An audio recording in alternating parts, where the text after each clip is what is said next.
नमस्कार, मैं मोहित आनंद स्वागत करता हूँ आपका आपके अपने यूट्यूब चैनल पर दोस्तों। उम्मीद करता हूँ कि आप सभी बहुत अच्छे होंगे। आज मैं आपके सामने सीबीएसई के द्वारा जारी किए गए एडिशनल प्रैक्टिस क्वेश्चन पेपर को डिस्कस करने के लिए आया हूँ। सबसे पहले जो भी लोग मेरे चैनल पर नए होंगे वो चैनल को सब्सक्राइब जरूर करेंगे, बेल आइकन प्रेस करेंगे और वीडियो को अंत तक देख के लाइक और शेयर करना तो ना भूलेंगे। भाई हम एमसीक्यू से शुरुआत करेंगे और सब्जेक्टिव और केस बेस्ड सारे क्वेश्चंस डिस्कस करेंगे। तो सबसे पहला जो हमारा क्वेश्चन है, अगर आप ध्यान से देखें, पहले क्वेश्चन में कहता है सिंगल डिस्प्लेसमेंट रिएक्शन जो कि रिप्रेजेंट किया जा रहा है किसके द्वारा, P Q plus R gives you P R plus Q. आप जानते हैं पी क्यू एक कंपाउंड है और आर यहाँ पर एक एलिमेंट है। अब जाहिर सी बात है कि आर की रिएक्टिविटी ज्यादा होगी किससे, क्यू से, तभी आर ने डिस्प्लेस किया है क्यू को उसके कंपाउंड से। कहता है विच of the following is true about the reactant and product. Product और रिएक्टेंट के बारे में दी गई बातों में से कौन सा सही है। भाई ए और बी ऑप्शन तो बिल्कुल नहीं होना चाहिए। क्यों नहीं होना चाहिए? क्योंकि ए और बी कटायन है और कटायन तो होगा नहीं। अनायन हो सकते हैं और अनायन में भी जाहिर सी बात है कि जो आर है वो ज्यादा स्टेबल है क्यू के कंपैरिजन में, तो ऑप्शन जो है वो सी सही होगा। यानी आर जो है प्रोडक्ट में वो अनायन है और पी आर पी क्यू के कंपैरिजन में ज्यादा स्टेबल है, इसलिए इसका ऑप्शन हो जाएगा ऑप्शन नंबर सी। ठीक है। दूसरे क्वेश्चन में कहता है some types of chemical reactions are listed below. नीचे कुछ रिएक्शन दी गई है जैसे decomposition, combination, displacement, double displacement. चार टाइप के रिएक्शंस दी गई है। चैप्टर 1 से रिलेटेड ये क्वेश्चन है। कहता है कौन से फॉलोइंग रिएक्शन सेम टाइप के हैं इन चार रिएक्शंस में से। पहला अगर आप देखेंगे तो सिल्वर नाइट्रेट और सोडियम क्लोराइड की रिएक्शन है। तो silver chloride plus sodium nitrate बना। अगर आप ध्यान से देखेंगे तो ये डबल डिस्प्लेसमेंट है, समझ में आ रहा है। दूसरे क्वेश्चन में मैग्नीशियम की रिएक्शन हाइड्रोक्लोरिक एसिड के साथ कराई है, तो ये सिंपली एक डिस्प्लेसमेंट रिएक्शन है। तीसरी में मीथेन की रिएक्शन कराई है ऑक्सीजन के साथ, तो कार्बन डाइऑक्साइड गैस और जो है आपका वाटर बना है। और चौथा चौथा क्या है, पोटेशियम हाइड्रोक्साइड की रिएक्शन सल्फ्यूरिक एसिड के साथ कराई है, तो क्योंकि पोटेशियम हाइड्रोजन से ज्यादा रिएक्टिव है तो ये भी डबल डिस्प्लेसमेंट है। ठीक। अब हमसे पूछा गया कौन सा दो सेम है। पी क्यू सेम होगा नहीं, क्यू आर होगा नहीं। ठीक, क्योंकि क्यू डिस्प्लेसमेंट है और आर कहीं ना कहीं हमारा जो है वो कॉम्बिनेशन को दिखाता है। तीसरी चीज आर और एस हो नहीं सकते, तो आंसर आपका हो जाता है इसका डी। डी में पी ये वाली रिएक्शन है डबल डिस्प्लेसमेंट, और एस जो है वो भी हमारी क्या है मेरे बच्चों, डबल डिस्प्लेसमेंट रिएक्शन है। तो सेकंड वाले ऑप्शन का करेक्ट आंसर आपका डी हो जाएगा। आइए बढ़ते हैं तीसरे क्वेश्चन की ओर, जो कि कहता है कि Neetu has two test tube जिसमें एक में dilute hydrochloric acid and dilute sodium hydroxide का solution, but they are not labelled. Labelled का मतलब है कि दो टेस्ट ट्यूब तो ले लिए, दो टेस्ट ट्यूब ले लिए, एक में डाइल्यूट HCl है और एक में है डाइल्यूट NaOH, लेकिन उसने बताया नहीं, लिखा हुआ नहीं है यहाँ पर, तो हमें पता भी नहीं है। कहता है adding which of the following solution to the test tube will help her visually identify, यानी देख के पता लग जाए कि एसिडिक है या बेसिक। भाई विनेगर से तो पता नहीं लगेगा। समझ में आ रहा है कि नहीं आ रहा है? सोडियम क्लोराइड नमक है, इससे भी नहीं पता लगने वाला। विनेगर ऑफ सोडियम क्लोराइड से भी नहीं पता लगेगा, विनेगर से भी नहीं पता लगेगा। किससे पता लग सकता है? बेकिंग सोडा से पता लग सकता है।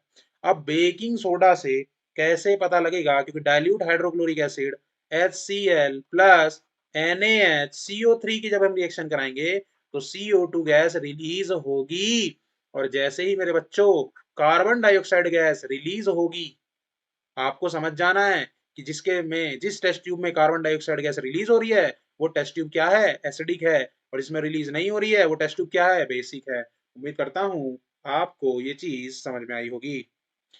तो ऑप्शन नंबर बी इसका एकदम राइट आंसर है। क्वेश्चन नंबर 4 की ओर बढ़ते हैं। क्वेश्चन नंबर 4 कहता है कि Sonia has aqueous solution of three salt, तीन सॉल्ट है, सोडियम एसीटेट, सोडियम क्लोराइड और अमोनियम क्लोराइड। सोडियम एसीटेट का फॉर्मूला क्या होगा? CH3COONA। सोडियम क्लोराइड होगा NaCl और अमोनियम क्लोराइड होगा NH4Cl। समझ में आ रहा है कि नहीं आ रहा है? The test tube are not labelled, लेकिन पीएच पता चला 4.6, 7 और 8.9। Which of the following correctly match the salt with their pH. अब एक चीज ध्यान रखना, CH3COONA ये एक कैसा सॉल्ट होने वाला है कि जो CH3COONA है उसमें Na ने हाइड्रोजन को डिस्प्लेस किया, तब जाके वो एसीटेट आयन से जुड़ा है। इसका मतलब कि यहाँ पर स्ट्रॉन्ग बेस रहा होगा। तो ये एक कैसा सॉल्ट है? बेसिक। और बेसिक सॉल्ट है तो पीएच क्या होगा? 8.9।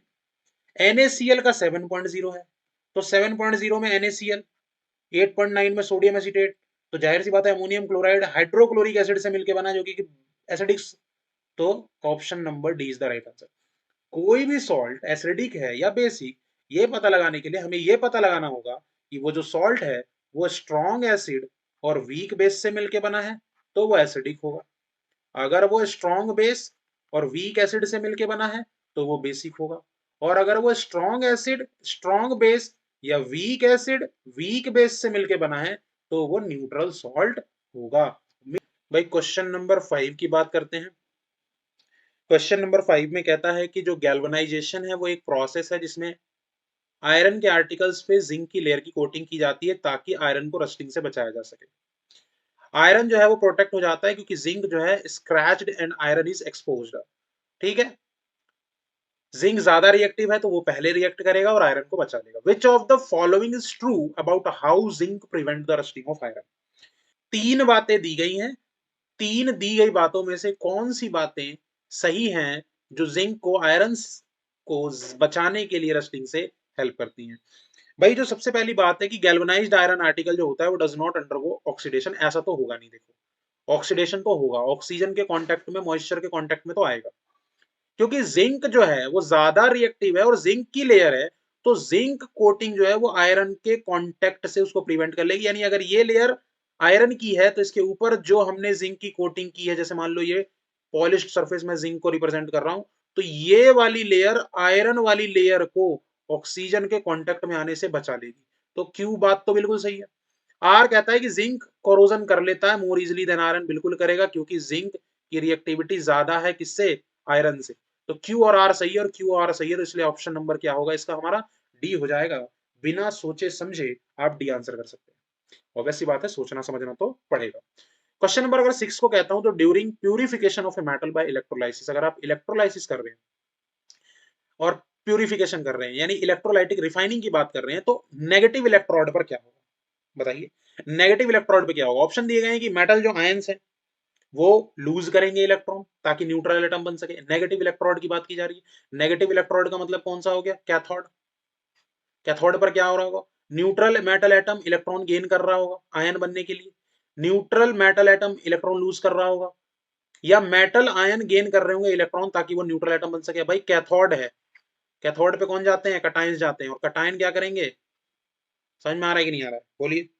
तो मेटल जो है आयन गेन करेंगे इलेक्ट्रॉन ताकि वो न्यूट्रल एटम बन सके। अगर आपको कॉपर वाली रिफाइनिंग याद हो तो एनोड से कॉपर निकल के जाता है और किस पे जाता है? कैथोड पर जाता है, प्योर कॉपर। समझ में आ रहा है कि नहीं आ रहा है? तो ये प्रक्रिया आपको ध्यान रखनी है, जब भी इलेक्ट्रोलाइसिस का प्यूरिफिकेशन होगा तो ये सारी चीजें होने वाली है। क्वेश्चन नंबर 7 की बात करता हूँ। क्वेश्चन नंबर 7 में कहता है कि मेटल जो है वो लश्चरस शाइनी, स्पेशली जब फ्रेशली कट सरफेस एक्सपोज किया जाए। सलमा ने कट किया पीस और कंपेयर किया लश्चर फ्रेशली कट सरफेस को फॉलोइंग मेटल को, एल्यूमिनियम के, सोडियम के, कॉपर के और आयरन के। तो जो फ्रेशली कट था यानी चार तरह के मेटल लिए, एल्यूमिनियम, सोडियम, कॉपर और आयरन, उनको जब कट किया तो जो इनकी फ्रेश सरफेस थी उसमें किसकी, the freshly cut surface of which of these metal is likely to lose, वो अपनी लश्चरस को लूज करेगा एयर के अंदर में।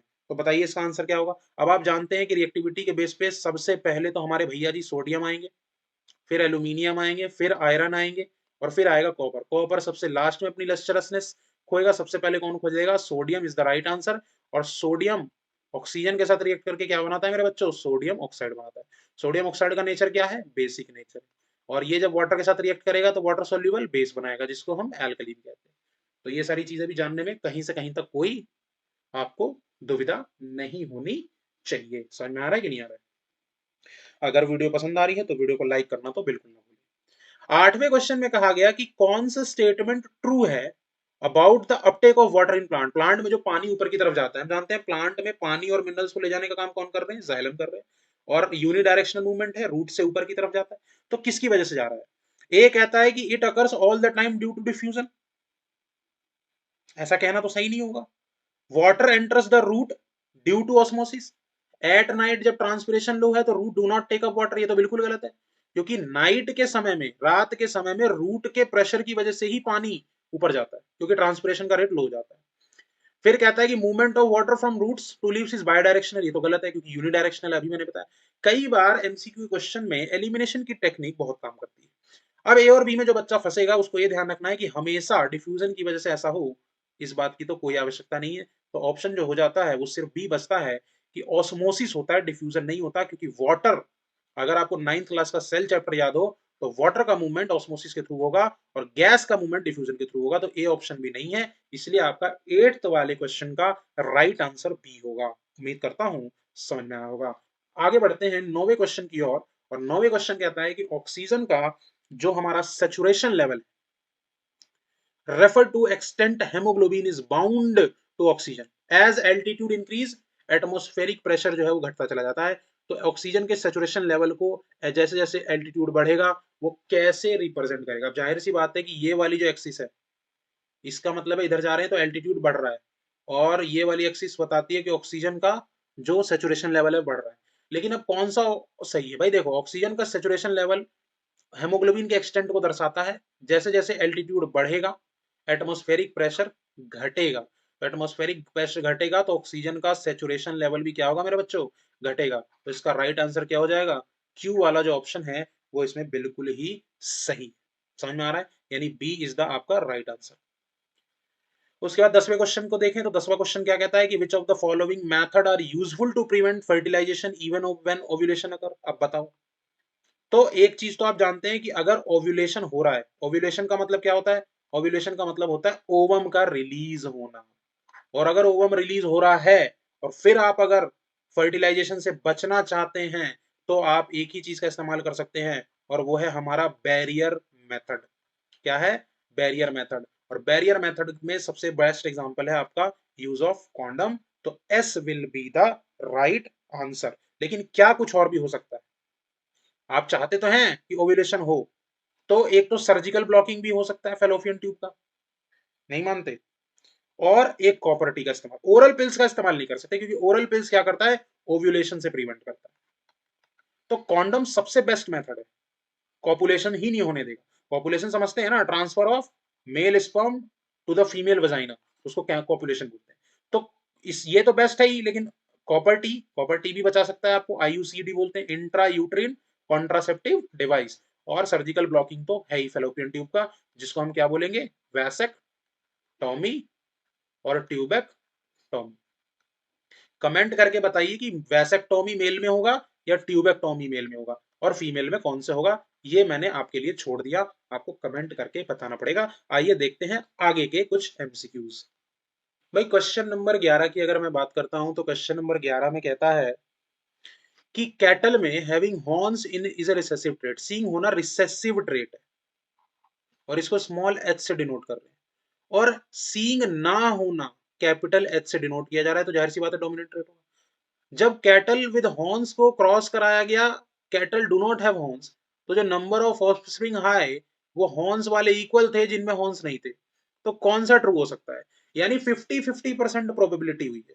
अब एक बात सोचो, अगर दोनों कैपिटल एच वाले की क्रॉस मैं दोनों स्मॉल एच वाले से करा दूं प्योर होमोजाइगस, तो आप भी जानते हैं कि जब ये मोनोहाइब्रिड क्रॉस होगी तो जितने भी पैदा होंगे वो सारे विदाउट हॉर्न वाले होंगे। हाँ या ना?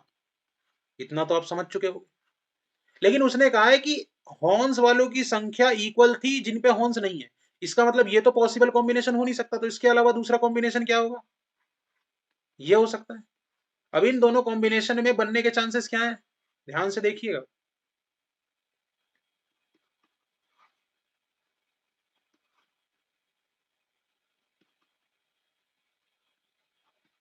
ये है। अब इसमें भी अगर आप देखो तो इक्वल नंबर है नहीं, क्योंकि ये विदाउट हॉर्न, ये विदाउट हॉर्न, ये विदाउट हॉर्न, तो ये भी नहीं होगा। तीसरा क्या हो सकता है? सोचिए। क्या इसमें आप कह सकते हैं कि पॉसिबिलिटी ये है? मेरे बच्चों हाँ बोलना पड़ेगा। अब आप देखो तो ये विदाउट हॉर्न और ये हॉर्न वाले हैं। अब ऑप्शन कहता है कि दोनों पेरेंट होमोजाइगस हैं डोमिनेंट वाले। गलत बात है भाई, डोमिनेंट करके देख लिया। एक पेरेंट होमोजाइगस है, एक parent homozygous, both parent heterozygous, दोनों हेट्रोजाइगस, और एक पेरेंट हेट्रोजाइगस, एक parent heterozygous, one parent is homozygous लेकिन डोमिनेंट। अब बच्चे के दिमाग में आता है कि सर होमोजाइगस वाला क्यों नहीं हो सकता? बेटा होमोजाइगस वाला इसलिए नहीं हो सकता क्योंकि आंसर में डोमिनेंट लिख दिया, लेकिन जो हमने अपने कॉम्बिनेशन लिए हैं उसमें हमने जो होमोजाइगस लिया वो कौन सा ट्रेट था मेरे बच्चों? रिसेसिव। तो अगर यहाँ ऑप्शन में रिसेसिव आ जाता तो फिर इन दोनों से मिलता जुलता एक ऑप्शन जरूर आता, इसलिए इसका आंसर बिना कुछ सोचे इतना करने के बाद तो आपको डी ही मारना है। अगर बच्चे ने बी मार दिया और डोमिनेंट वाली चीजों को नहीं देखा तो मैं आपको बता रहा हूँ बहुत गंदा वाला फंस जाओगे और एक नंबर एग्जामिनर को फ्री में दे के आओगे कि मेरे एक नंबर काट लो। तो ऑप्शन इसका तो डी हो गया। 12वां क्वेश्चन कहता है patient X suffering from a pancreatic condition due to which pancreas was not functioning, कर नहीं रहा पैनक्रियाज। कौन सी चीजें डॉक्टर लाइकली टू सजेस्ट करेगा एक इंडिविजुअल के लिए? अब भैया जी एक बात बताइए, पैनक्रियाज जो है वो क्या करता है? पैनक्रियाटिक जूस सीक्रेट करता है जिसमें आपको ट्रिप्सिन, पैनक्रियाटिक अमाइलेज और लाइपेज जैसी चीजें मिलेंगी। अब क्या खाने को कहेगा वो? Include a large amount of protein in the diet, is eating a diet with low fat content, तो B is the right option, low fat content, क्योंकि इमल्सिफिकेशन तो हो जाएगा लेकिन इमल्सिफिकेशन लीवर के करने के बाद डाइजेशन जो लाइपेज को करना है वो नहीं होगा। क्यों? इसीलिए उसको लो फैट कंटेंट वाला खाना खाना पड़ेगा। जाहिर सी बात है कि ये तो सजेस्ट नहीं करेगा कि अमाउंट ऑफ प्रोटीन ज्यादा ले लो, सिर्फ कार्ब्स खाओ या ओनली लिक्विड फूड पे रहो, नहीं कहेगा। कार्ब क्यों नहीं खाओ? क्योंकि कार्बोहाइड्रेट भी पैनक्रेटिक अमाइलेज के द्वारा किया जाएगा। ये तीनों चीजें अल्टर हुई है ना, तो वो क्या सजेस्ट करेगा? उसने ये नहीं कहा कि क्या सजेस्ट नहीं करेगा, वो कहेगा क्या सजेस्ट करेगा, तो कहेगा लो फैट कंटेंट वाली फूड को खाओ। तो इसका जो ऑप्शन है वो ऑप्शन बी आप मार्क कर सकते हैं। 13 अगर क्वेश्चन नंबर देखें तो 13 क्वेश्चन नंबर में कहता है जब एक ऑब्जेक्ट को पोजीशन एक्स पे रखा गया कॉनकेव मिरर के सामने तो वर्चुअल इरेक्ट और इनलार्ज इमेज बनी। अब जिन लोगों ने पढ़ा है कॉनकेव मिरर के बारे में उन्हें पता है कॉनकेव मिरर में जब रखा जाता है बिटवीन पोल एंड फोकस तभी बनती है वर्चुअल और इरेक्ट इमेज, और इनलार्ज्ड यानी जिसको मैग्नीफाइड बोलते हैं वो बनती है। तो आप देख लो यहाँ पर कहाँ है, ये रहा B option, between pole and principal focus. बिना कुछ सोचे समझे इसको आप आंसर मार सकते हो। क्वेश्चन नंबर 14 कहता है face of the moon that is visible to us is called as the near side, और जो नहीं दिख रहा वो फार साइड है। What colour would be the sky appear to an astronaut, जो फार साइड खड़े होंगे, और ऐसा क्यों होगा बताइए? अब जाहिर सी बात है कि चंद्रमा पर तो कोई एटमॉस्फेयर है ही नहीं, हम तो यही तो ढूंढ रहे हैं और क्या कर रहे हैं। तो जब कोई एटमॉस्फेयर है ही नहीं तो जो फार साइड पे खड़ा है उसको क्या दिखाई देगा? ब्लैक। लेकिन रीजन क्या है? क्योंकि व्हाइट और ब्लू तो दिखाई नहीं देगा। दो ऑप्शन है ब्लैक वाले। Sunlight does not fall on the far side, गलत है कहना। नो एटमॉस्फेयर तो लाइट की स्कैटरिंग ही नहीं होगी, और जब स्कैटरिंग ऑफ लाइट ही नहीं होगी तो हमें कुछ भी दिखाई नहीं देगा। इसलिए ऑप्शन सी इसका एकदम सही जवाब है। क्वेश्चन नंबर 15 की बात करता हूं, कहता है plant receive energy from the sun, जो कि वो सेवरल प्रोसेस के लिए यूटिलाइज करते हैं। बिल्कुल सही बात है। अब जब एनर्जी यूटिलाइज हो गई जो प्लांट ने प्रोसेस किया तो वो नेक्स्ट ट्रॉपिक लेवल में जो ट्रांसफर करेगा, जो प्लांट कंज्यूम कर रहे हैं वो किसके लिए करेगा बताइए?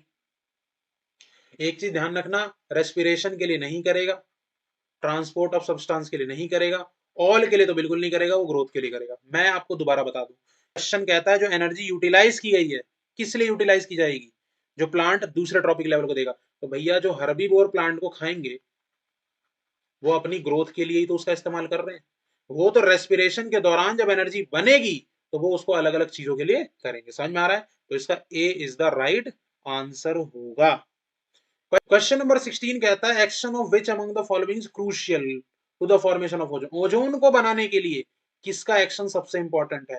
तो सनलाइट का सबसे इंपॉर्टेंट है। देखो नहीं बनने देने का पूछता तो सीएफसी आता, बनने देने में सनलाइट बहुत इंपॉर्टेंट है क्योंकि हम जानते हैं कि सन की लाइट से जो यूवी रेज आ रही हैं वही यूवी रेज O2 मॉलिक्यूल्स को O+O में तोड़ेगी और यही O दूसरे O2 के साथ रिएक्ट करके बनाएगा O3 and that O3 is ozone. तो इसका आंसर हो जाएगा बी। समझ में आ रहा है? समझ में आ रहा है तो लाइक ठोकना तो बनता है। आइए असरसन रीजन को देख लेते हैं। असरसन रीजन में सबसे पहले 17 क्वेश्चन कहता है कि zinc oxide can be reduce to zinc metal on heating with carbon. बिल्कुल सही बात है। जिंक ऑक्साइड की रिएक्शन अगर कार्बन के साथ कराऊंगा तो जिंक प्लस कार्बन मोनोऑक्साइड मिलेगा। ठीक है, फिर चाहे मैंने कार्बोनेट और लिया हो या सल्फाइड हो। तो असर्शन तो बिल्कुल सही है। कार्बन लेस रिएक्टिव है जिंक से, ये बिल्कुल गलत है। अगर लेस रिएक्टिव होता तो यहां पर रिडक्शन होता ही नहीं। तो असर्शन ट्रू, रीजन फॉल्स। तो इसका ऑप्शन सी हो जाएगा। ठीक है, 18वें क्वेश्चन को देखते हैं। कहता है कि वेरिएशन हमेशा प्रोवाइड करता है एक survival advantage to an organism. ऐसा हमेशा जरूरी नहीं है। Variation can be cause due to incorrect DNA copying. Variation बिल्कुल, अगर डीएनए की कॉपिंग इनकरेक्ट होगी तो भी वेरिएशन देखने को मिलेगा। एक ऐसी जनरेशन पैदा होगी जो पिछले वाले से अलग होगी। लेकिन वेरिएशन हमेशा किसी ऑर्गेनिज्म के लिए सर्वाइवल का एडवांटेज बनेगा, ये जरूरी नहीं है। तो अगर असर्शन गलत और रीजन सही हो जाए तो इसका ऑप्शन बिना सोचे समझे आपको डी मारना है, ऊपर दिए गए इंस्ट्रक्शन के हिसाब से। 19वें क्वेश्चन की बात करता हूं। Iron filings scattered around a straight current carrying conductor in a plane perpendicular to the length of the conductor arrange themselves in a concentric circle. भाई ऑब्वियस सी बात है, जिन्होंने मैग्नेटिक फील्ड वाला चैप्टर पढ़ा है उनको एक चीज पता होगी कि करंट कैरिंग स्ट्रेट कंडक्टर के चारों तरफ जो मैग्नेटिक फील्ड का पैटर्न होता है वो कंसेंट्रिक सर्कल होता है। हाँ या ना? Magnetic field has both magnitude and direction. ये बिल्कुल सही बात है, मैग्नीट्यूड भी होता है और उसका डायरेक्शन भी होता है। लेकिन एक चीज आपको ध्यान रखनी है कि ऑप्शन बी होगा। क्यों? क्योंकि असर्शन भी सही है, रीजन भी सही है, लेकिन मैग्नेटिक फील्ड के पास मैग्नीट्यूड है और डायरेक्शन है। ये रीजन इस बात को एक्सप्लेन नहीं कर रहा कि आयरन फिलिंग्स जब बिखेरा जाएगा एक स्ट्रेट करंट कैरिंग कंडक्टर के चारों तरफ तो वो कंसेंट्रिक सर्कल बनाएगा। ठीक है, वो तो इसलिए इसका रीजन ये होना चाहिए था क्योंकि मैग्नेटिक फील्ड का जो पैटर्न होता है वो कंसेंट्रिक सर्कल होता है। तो इसलिए बी आंसर है, क्योंकि दोनों सही है लेकिन रीजन एक्सप्लेन नहीं कर रहा है। समझदार तो आप है ही। और आज के हमारे इस वीडियो के पार्ट का लास्ट क्वेश्चन, 20वां और आखिरी क्वेश्चन कहता है omnivore receive 10% of their energy from the trophic level below them. An omnivore is always in the trophic level just above herbivore. ये तो बिल्कुल ही गलत बात है भाई। हम कैसे कह दें कि हर्बीवोर के हमेशा ऊपर ही होगा? ऑलवेज वर्ड डाल के ना इसने कंफ्यूजन क्रिएट कर दिया। लेकिन 10% एनर्जी मिलेगी इस बात की तो गारंटी है। तो असर्शन सही है लेकिन रीजन क्या है? गलत। तो ऑप्शन क्या होना चाहिए? सी होना चाहिए। तो इसका सी था, इसका बी था, इसका डी था और इसका भी सी था। उम्मीद करता हूं कि ये जो 20 एमसीक्यू मैंने एडिशनल पेपर के डिस्कस किए आपको पसंद आए होंगे। तो मेरे चैनल को सब्सक्राइब करना, वीडियो को देखा है तो लाइक और शेयर करना बिल्कुल ना भूले। मिलेंगे नेक्स्ट वीडियो में, तब तक के लिए धन्यवाद।